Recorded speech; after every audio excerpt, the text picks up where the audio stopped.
in the South, in New Orleans particularly, in Louisiana, we have brunch. And one of the ways that we usually start, you can start with a basic mimosa, little fresh orange juice or tangerine juice and a little champagne.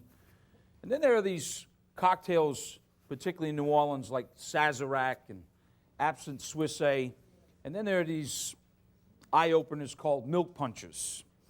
Generally made with either milk, cream, combination, half and half, little bit of just a tiny bit of booze, just tiny bit.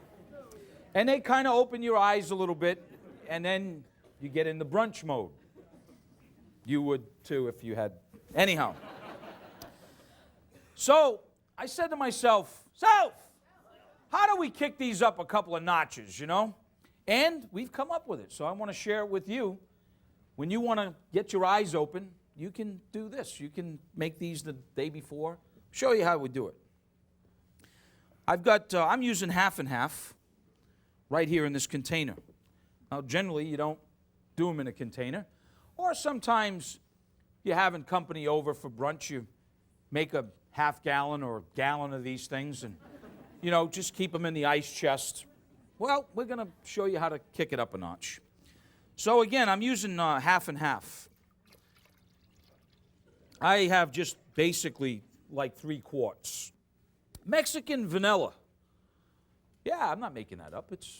It's a very, it's really wonderful vanilla. It has a wonderful flavor to it. You can kind of smell that, and it's kind of very, very perfumish. And I'm going to flavor now our half and half with some of that Mexican vanilla. And if you like more, you can add more.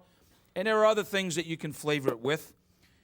And then the next thing that we're going to do is we're going to sweeten this, because I don't know where you get your half and half. Where we get ours, it doesn't come sweetened. So we're going to mix in the vanilla, and then we'll sort of taste that and see if we have enough vanilla.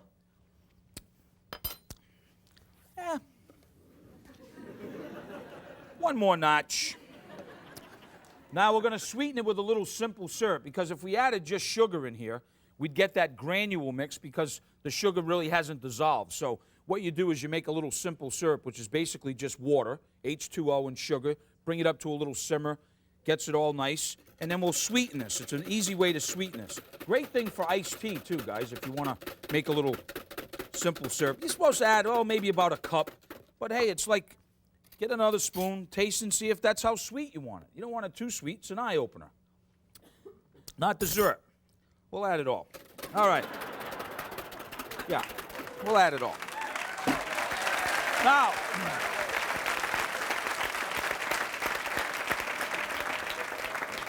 whatever kind of alcohol that you like, or if you want to not make it any alcohol, just add more vanilla. So that little bit of alcohol, I'm going to have a little bit of bourbon. No, you're supposed to, and then you have a little bit of, I'm having cognac. I'm spoiling myself right now, you know. So we'll have a little cognac. It's an eye-opener. And then, of course, some rum. You could use dark rum, you know, so we use a little bit of rum like this.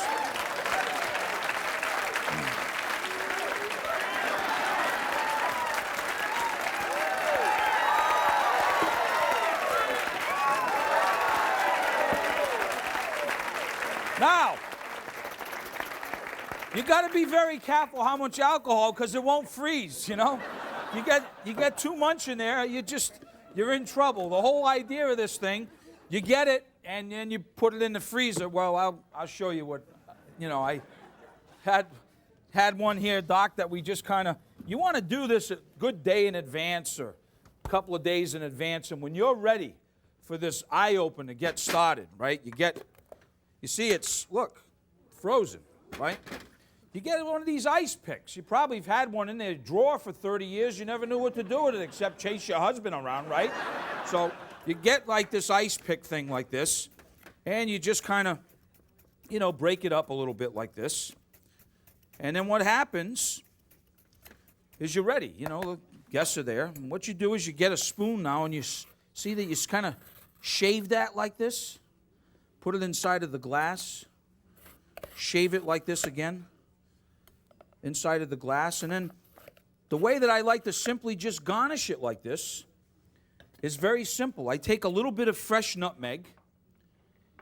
Anything I can use the nutmeg for to use it, because I got to let it out of this cage every little now and then, you know. So, you know, think about, well, okay. So a little fresh nutmeg like this, and just a little beautiful sprig of mint. And that's how simple you got this frozen milk punch. Frozen